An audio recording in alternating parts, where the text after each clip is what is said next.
ফেসবুকে ভিউজ বাড়ানোর জন্য শুধু ভালো কন্টেন্টই নয়, সঠিক স্ট্র্যাটেজি এবং টাইমিংও বুঝতে হবে। এই ভিডিওটি শেষ পর্যন্ত দেখলে আপনিও আপনার ফেসবুকের ভিউজ অনেক গুণ পর্যন্ত বাড়াতে পারবেন।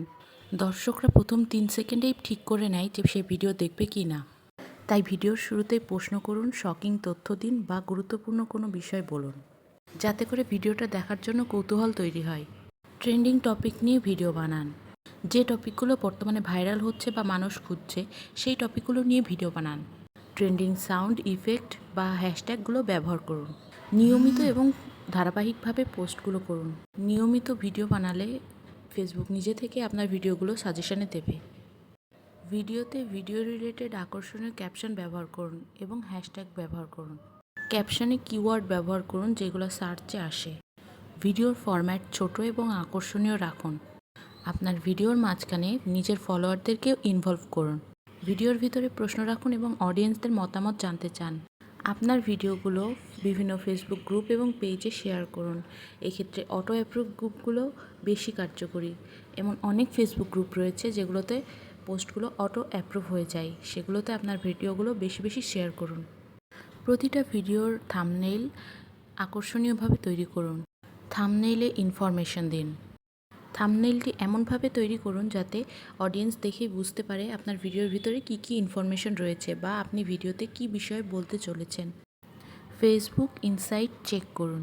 আপনার ফেসবুক ইনসাইটে চেক করলে আপনি পেয়ে যাবেন যে আপনি কোন টাইমে ভিডিও আপলোড করলে বেশি ভিউ আসে, আপনার কোন কন্টেন্ট বেশি পারফর্ম করে, সেটা দেখে বুঝে নিন এবং নিজের টাইমিং সেট করে সেই অনুযায়ী ভিডিও আপলোড করুন। প্রতি মাসে অন্তত কয়েকটা ফেসবুক লাইভ করুন। ফেসবুক লাইভে এঙ্গেজমেন্ট বাড়ে, আর লাইভের পর সেই ভিডিওটা থেকে ভিডিও হিসেবে ভিউজ পাওয়া যায়। আপনার ভিডিওটি গল্পের মতো সুন্দর করে সাজিয়ে বলুন, যাতে দর্শক আকর্ষণ বোধ করে বা কৌতূহল বোধ করে আপনার ভিডিওটি দেখার জন্য। ভিডিওর কমেন্ট বাড়ানোর জন্য ভিডিওর ভিতরে প্রশ্ন রাখুন। প্রশ্ন রাখলে আপনার ভিউয়ার্সরা সেই প্রশ্নের উত্তর দেবে এবং আপনার ভিডিওর কমেন্ট সংখ্যা বেড়ে যাবে। রিলস বা শর্টস ভিডিও বানান।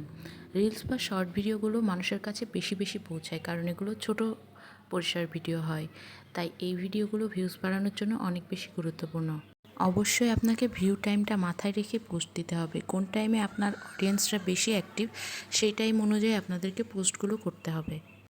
কোন পোস্টে আপনার বেশি ভিউ বা এঙ্গেজমেন্ট আসছে, সেই পোস্ট অনুযায়ী সেই ধরনের কন্টেন্টগুলো বেশি বেশি বানান। তাহলে আপনার অডিয়েন্সরাও সেই ধরনের কন্টেন্টের প্রতি বেশি ইন্টারেস্টেড হবে। এই জন্যই সেটাতে এঙ্গেজমেন্ট বা ভিউজ বেশি আসছে। তাই আপনি ওই ধরনের কন্টেন্টগুলোই বেশি বেশি আপলোড করবেন। এতে আপনার একটি নির্দিষ্ট অডিয়েন্সও তৈরি হবে এবং ভিউজও আগের থেকে অনেক বেশি বাড়বে। এই ভিডিওটাতে আমি ভিউজ বাড়ানোর মোটামুটি সব রকমের টিপসগুলোই আপনাদেরকে দিয়ে দেওয়ার চেষ্টা করেছি এবং সব বিষয় নিয়ে বলেছি। যদি নিয়মিতভাবে এই টিপসগুলো ফলো করেন, শুধু ভিউজই বাড়বে না, এঙ্গেজমেন্টও ভালো পাবেন। ভিডিওটা শেষ পর্যন্ত দেখার জন্য অনেক ধন্যবাদ।